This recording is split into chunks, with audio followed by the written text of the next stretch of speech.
We're going to talk about Wonder Woman with Associate Professor of History at Augusta University, Dr. Ruth McClelland Nugent. I was asking, first of all, welcome. I'm glad you're here. Thank you. And I love what you said. You kind of helped me, put me at ease. I said, should I refer to you as Dr. Nugent or Dr. McClelland Nugent? And what do your students call you? They all call me Dr. McNuge, so just go right ahead. Okay, I love Dr. McNuge. I wrote it down. It's easy to remember. And so if I slip and say Dr. McNuge, she gave me permission. Have you seen Wonder Woman? What do you think of the movie? I sure have. I've seen it twice, actually, to be totally honest. I think it's a really good adaptation. I think it's smart, and frankly, it's just a good movie. It holds together really well.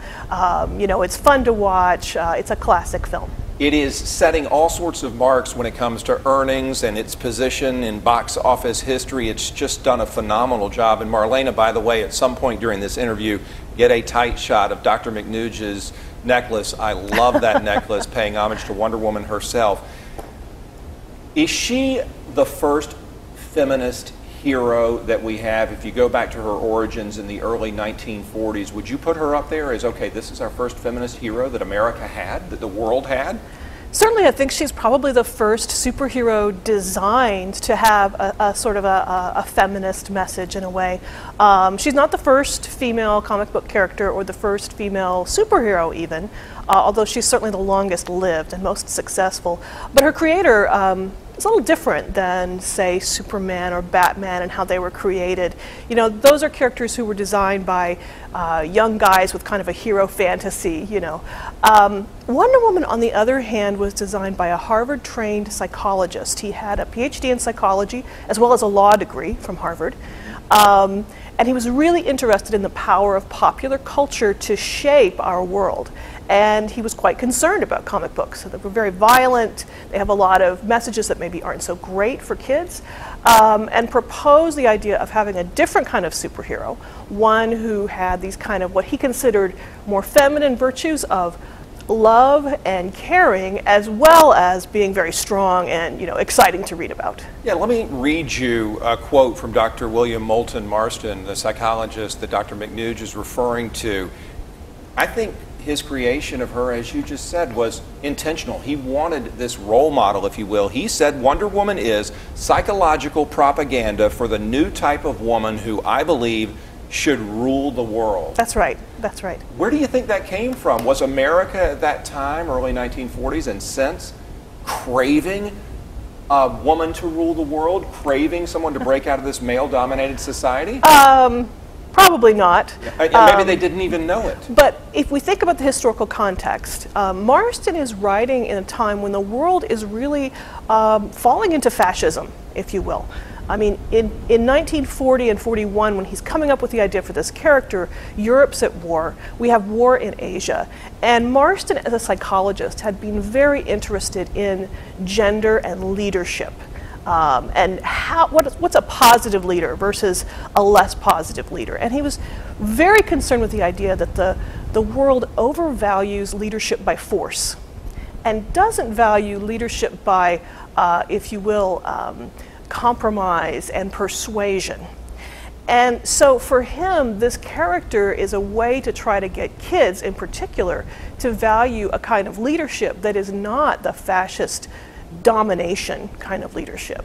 Did it work? Because she hasn't gotten a lot of play over the years. We've seen all these different versions of these male superheroes. Wonder Woman, except for the show that I grew up on Saturday, I don't know if it was on Saturday morning, but I grew up watching Wonder Woman, Linda Carter. Mm-hmm. She hasn't gotten a lot of play over the years by comparison. So did Dr. Marston's, were his goals realized? Well, I think that's sort of, you know, that's hard to say. Yes and no. Let's put it that way. Now, William Marston, I should also add, you know, he was a man who never dreamed small. Right. He was involved in lots of other things. He was involved in writing film scripts. He was involved in the development of the lie detector test. He was really interested in making psychology relevant to the world. So whenever he said he was doing something, it was always huge. Mm-hmm. So I don't know if he really ever expected to that one character would change the way we think about gender and leadership. But having said that, the character certainly grabbed the imagination of a lot of young people. And we sort of see that later on in American history. You know, who's the first person to be on the cover of Ms. Magazine in 1972? Do you know? No, was it Linda Carter? It's Wonder Woman. It's Wonder Woman. The comic book character Wonder Woman. Wow. Because Gloria Steinem had been a kid and reading those comics, and it really had an effect on her and a lot of other feminists of that generation. So has Wonder Woman single-handedly changed the world? Well, no, I don't think so. But did having that character to spark the imagination of something a little different? Yeah, I'd say so. Yeah, I was going to ask you if you think we're giving a comic book character too much credit, but we're perhaps not. I mean, she did, in many young women's minds, create that spark, right? Right, and so maybe the way to think of it is that the comic book character doesn't do all these things, but the people that she inspires certainly have made some changes in the world. Do you have a problem with the way she's dressed? Are you talking about the film or the comic or? I'm just talking about the image of Wonder Woman that pops in most people's minds, and that is a woman who you know, there's some skin that's being bared. I don't know if she ever was fully covered. The question comes from this. The National Organization for Decent Literature in 1942 put Wonder Woman on its blacklist because they said she wasn't sufficiently dressed. Right, and it's interesting because one of the things about Marston is that he is a psychologist, and he really thought about things like sexuality in a way that some other people didn't. And thought that prudery, as in his terms, this is prudery, right, being prudish, was one of the things that held women back because they were expected to be so modest that they essentially disappeared. Now again, if we think of the context of the 1940s, remember, women weren't allowed to compete in marathons. It was thought that if women ran more than 1 mile at a time, that would ruin their ability to have children. They're kept, I know, isn't that funny? It's amazing. People used to think like that. I know, it's really amazing. This is why history is fun. So he's really fighting in a world where women's ability simply to be athletic, to be outdoors, is severely constrained. You know, to give another example of the context of this, right? Wonder Woman debuts in 1941, just as the United States is getting into the Second World War, right? Well, in 1942, Congress starts thinking about this proposal to create a women's auxiliary to the Army. That's incredibly controversial. We can't put women in uniform. They can't be in the Army. This will ruin our entire, our entire country.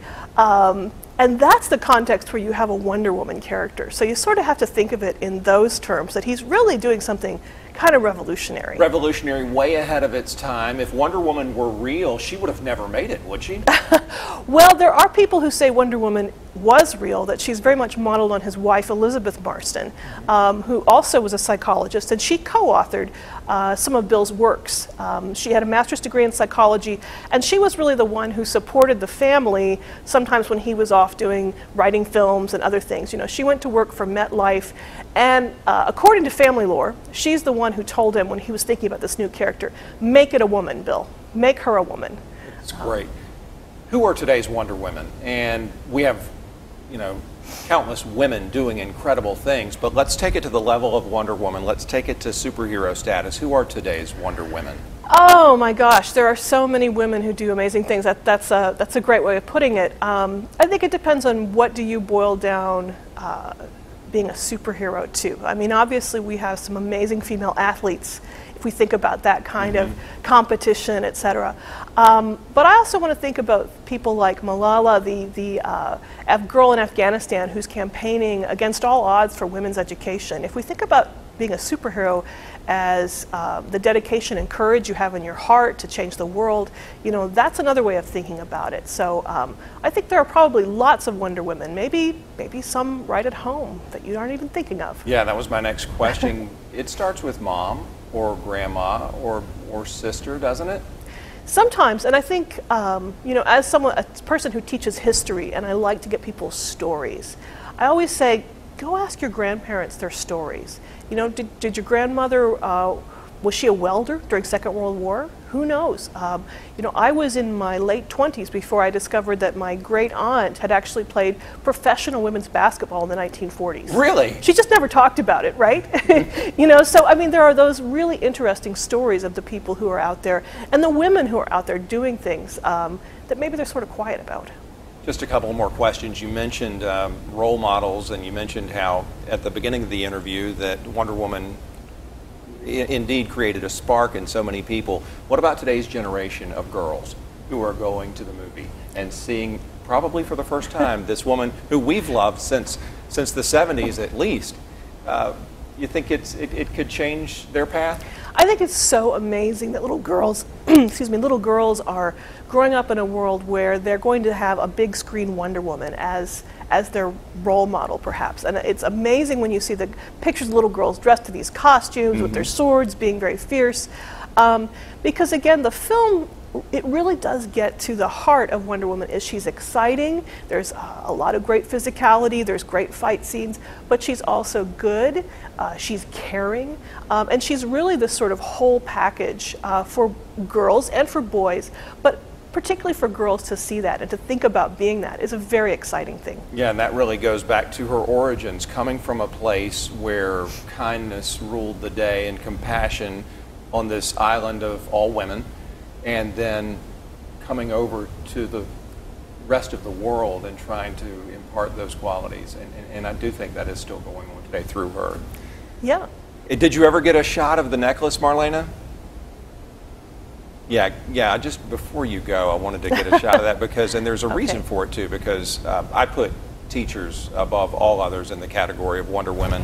And so I think as an associate professor, make sure it's totally, I think as an associate professor at AU, you're in that category as well, Doctor, impacting others, creating that spark, just as Wonder Woman herself does. Well, thank you. Absolutely. It's a pleasure to have you, and thank you for talking about Wonder Woman. I told you before the interview, my co-anchor Jenny Montgomery wants you to go on her show, Jenny, to keep talking about it. That's great. Yeah, anytime. It's a lot of fun, so this is great. Well, I've learned a lot. Thank you, ma'am, okay, so good. much. Thank you. Absolutely. Dr. Ruth McClelland Nugent, Associate Professor of History at Augusta University. Great talk with her today.